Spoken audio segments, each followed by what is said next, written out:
안녕하세요. 오스트 교수입니다.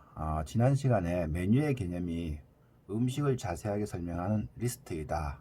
그리고 국어 대사전에서는 품목표, 또 차림표, 요리를 상품으로 부르는 용어이다. 이렇게 말씀을 드렸습니다. 그리고 학자들의 견해에 따라서 메뉴는 레스토랑의 대화의 거리이며 마케팅 도구로 사용되고 있으며 그리고 레스토랑의 중추적인 역할을 담당하는 관리 도구이며 통제 도구이다. 이렇게 설명을 드렸습니다. 그렇다면 이러한 메뉴가 어떠한 과정을 거치면서 발전되었는지에 대해서 알아보는 시간을 갖도록 하겠습니다.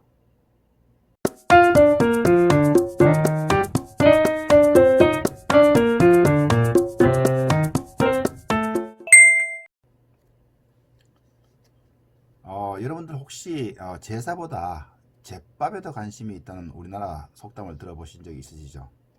이 사실 메뉴가 발전하는 데는 어떤 행사의 형식이나 내용보다는 그 다음에 먹게 될 맛있는 음식에 대한 궁금증이 큰 역할을 한 것으로 보입니다. 이 메뉴에 대한 기록은 고대 중국과 바빌론 시대 때부터 이 부분적으로 나타나기 시작합니다. 그러나 이제 오늘날과 같은 메뉴의 형태는 중세기 유럽에서 시작되게 됩니다. 이 시대 사람들도 어떤 행사에 초대되었을 때 행사의 내용이나 그날 어떤 행사의 목적보다는 음식에 대해서 더 관심이 많았던 것 같습니다. 행사에 초대된 손님들이 계속해서 반복적으로 그날 먹게 될 음식에 대해서 질문을 하게 되자 1497년 프랑스 귀족의 아이디어로 행사장 입구에다가 이제 그날 먹게 될 음식에 대한 내용을 크게 써붙여 놓아서 손님들의 궁금증을 해결해 주었다고 합니다. 그 후 1541년 자신이 프랑스 왕위 계승자라고 주장하는 영국의 왕 헨리 8세가 자신이 주최한 공식적 행사에 제공되는 메뉴의 이름을 화려하게 장식해서 벽에다 붙여 놓으면서 이제 메뉴의 유래가 시작되게 됩니다. 이렇게 시작된 메뉴는 이제 정찬 요리표라고 이름이 붙여지고 많은 사람들이 이것을 따라하게 됩니다. 다만 이제 메뉴라고 하는 정식적인 명칭은 1718년대로 다소 늦게 공식적으로 사용되게 됩니다. 그러나 이제 귀족들의 연회 행사와 각종 국가 행사 그리고 일반인들의 사교 모임에도 이 메뉴의 형태는 다양하게 사용되게 됩니다. 특히 이제 공식 의례나 종교적 행사에서는 반드시 조리장의 조언을 얻어서 그날 제공될 요리의 순서와 또 고객들이 주문할 수 있는 음식의 이름들을 적어서 행사장의 벽이나 또 입구에다가 붙여두어서 고객들이 그것을 볼 수 있도록 했습니다. 이 행사의 형식이나 또 음식에 대해서 지나칠 정도로 관심이 높은 유럽의 귀족들은 마치 경쟁이나 하듯이 메뉴를 화려하게 만들려는 노력을 하게 됩니다. 특히 이제 격조 높은 행사에서 사용되는 메뉴는 거의 예술적 작품에 가까울 정도로 화려하게 만들어서 자신의 부를 또는 권력을 과시하는 도구로 사용하게 됩니다. 이렇게 메뉴를 화려하게 만들려다 보니까 당시의 화가들이 메뉴 사파를 그리는데 또 동원되게 됩니다.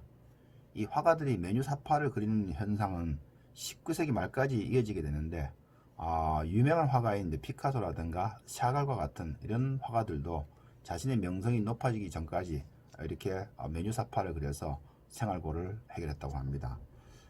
귀족들의 연회에 사용되는 메뉴가 화려했던 반면에 레스토랑에서는 큰 책자와 같은 형태의 메뉴가 제공되었습니다. 레스토랑에서 이렇게 메뉴가 책자와 같이 만들어지게 된 가장 큰 이유는 음식의 가짓수가 많았기 때문에 그렇습니다. 그러나 이렇게 복잡했던 메뉴가 현대와 같이 간단한 메뉴판으로 변모하게 된 것은 전설적인 셰프인 카렘의 영향이 컸습니다. 이 카렘은 좀 더 맛있고 뜨거운 상태에서 요리를 제공하기 위해서는 요리의 가짓수가 많아서는 안 된다고 주장을 하고 레스토랑에 핵심적인 메뉴만 남겨두어야 된다고 했습니다. 그래서 이제 이 메뉴가 간편화가 시작되기 시작하는데 그럼에도 불구하고 20세기 초까지만 해도 유럽의 레스토랑에서는 메뉴에다가 우유, 치즈, 또 육류, 가금류, 또 생선, 피클, 버터와 같은 잡다한 것까지 모두 메뉴판에다 넣어서 푸짐하게 보이도록 하는 것이 미덕처럼 여겨졌습니다.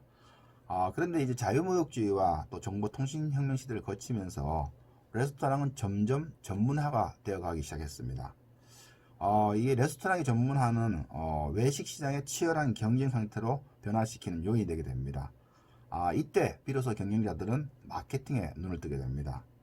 고객들이 레스토랑에 들어와서 메뉴를 선택하기까지는 너무나 많은 단계와 시간이 걸린다는 것을 알게 되었고, 레스토랑의 경영자들은 어떻게 하면 다른 레스토랑보다 먼저 자신의 메뉴들이 고객과 더 가까이 갈 수 있을까 하는 고민을 하게 됩니다.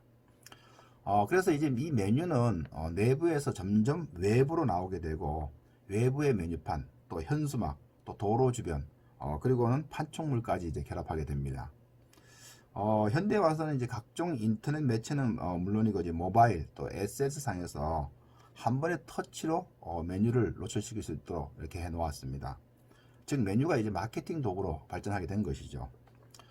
이러한 메뉴의 발전을 다시 한 번 더 간략하게 정리를 해보면, 고대 시대에는 축제 기간 동안에 음식의 이름을 적어 놓은 정도라고 한다면, 유럽의 중세기에 와서 장식과 예술적인 사파와 같은 화려한 메뉴가 등장하게 됩니다. 그리고 이제 근대 레스토랑을 중심으로 메뉴가 단순화된 메뉴판으로 나타나기 시작합니다. 그리고 나서 경쟁이 치열해지면서 각종 입간판과 홍보물, 그리고 소셜미디어를 통해 가지고 메뉴가 레스토랑 안에서 밖으로 나오게 됩니다. 그래서 이제 이 메뉴는 이제 마케팅 도구로 많이 활용되고 있는 것이죠. 오늘은 이제 메뉴 발전에 대해서 간략하게 설명을 드렸습니다. 오석태 교수였습니다.